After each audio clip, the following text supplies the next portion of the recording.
Let's talk about writing. I find that my writing improves when I'm in a state of turmoil, just complete emotional confusion, because that's what I'm discovering the most about myself. And writing exists for us to learn about ourselves and how we relate to other people. It's also about the horrors of human existence, the joys of human existence. It offers people escapism and a way of looking into the world, the past, the future in safe ways that we can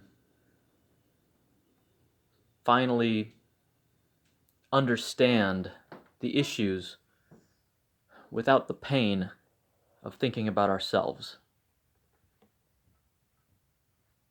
They exist as vehicles to relate to one another and to cope with our existence, both for the viewer and for the author, both for the audience and for the author. It's a creative outlet for our turmoil, our feelings, our joys, if you have those. When I was writing early on, and I started really early, but maybe high school, middle school, early middle school, 10 years old, I think, is when I started writing. It was eventually, I worked in messages. I wanted to work in messages of things that I had learned about living, about life, about myself, things I thought about that I wanted other people to think about, things that I wanted other people to learn, ways that I wanted the world to change, wanted people to change.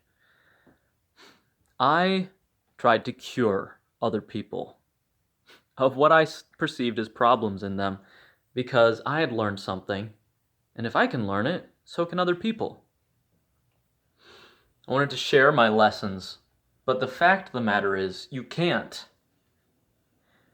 You can't change somebody or how they feel or what they know. You can't teach them. You can only give them something to latch onto if they are in a similar situation. A means of sharing the experience. A means of synchronizing with other people.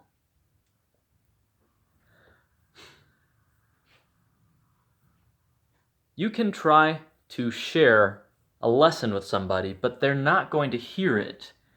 They can, one, say, yeah, duh, because they already know what you're saying.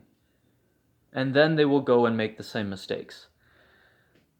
Or they can say that they disagree with you because they don't understand or want to understand what it is you're trying to say, unless they're already with you.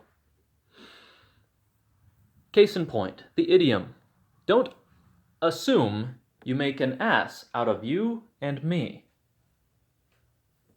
And yet, time and time again, we all make assumptions that cause things to go wrong. Sometimes in benign ways, sometimes in horrific ways. We all make assumptions and we're all guilty of it. And yet, the idiom is still there. Like a prophet saying, hey, this is what you should do, this is what you shouldn't do. And in the end, are we going to be really guilty that we knew the entire time that you shouldn't make assumptions about people? And yet, we committed that same mistake over and over and over again. The fact of the matter is, it's not that easy to know something and apply it. It's the difference between learning something, knowing it, and understanding it within your experience. The difference maybe between your heart and your mind. I don't know about the anatomy of people's spirits, but that's how I kind of think of it.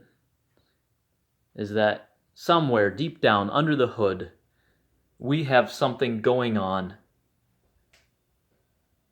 and it's a shared experience across all of humanity, a shared form of existence. And we have two natures, the nature of understanding something, or the nature of knowing something, and the nature of putting it into use. And it's not easy. So when you're writing, and you try to force your lessons into an allegory, a message, character arcs, the only thing you're really expressing is your own ignorance. Because you believe, and you can tell when an author believes that they can change people. You believe that you can change people by telling them what they need to know. Instead, what writing should be about is exploring truths within ourselves. But at its core, what we need to express is the thing that we're always learning more and more. That we know absolutely nothing